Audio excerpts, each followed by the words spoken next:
नीटच्या सराव परीक्षेत मुलीला कमी गुण मिळाल्यामुळे मुख्याध्यापक असलेल्या बापाने रागाच्या भरात जात्याच्या लाकडी खुंट्याने केलेल्या अमानुष मारहाणीत 17 वर्षीय मुलीचा मृत्यू झालाय. सांगली जिल्ह्याच्या आटपाडी तालुक्यातील नेरकरंजी येथे हा धक्कादायक प्रकार घडला असून धोंडीराम भोसले असे मुलीच्या बळी घेणाऱ्या मुख्याध्यापक बापाचं नाव आहे. पोलिसांनी त्याला अटक केली.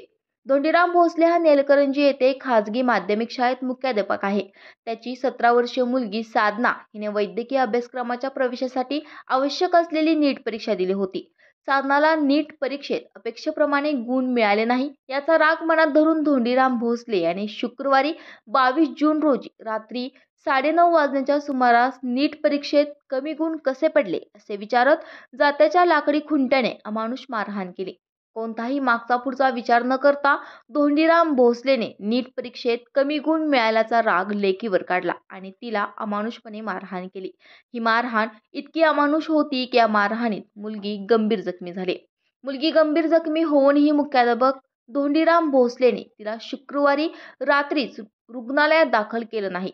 शुक्रवारी रात्री साधनाला अमानुष मारहाण केल्यानंतर शनिवारी सकाळी धोंडीराम भोसले योगदिनाच्या कार्यक्रमासाठी निघून गेला. साधना घरातच बेशुद्ध अवस्थेत पडलेली होती. घरी पडल्यानंतर धोंडीरामने तिला रुग्णालयात नेलं, मात्र डॉक्टरांनी तपासून तिला मृत घोषित केलं.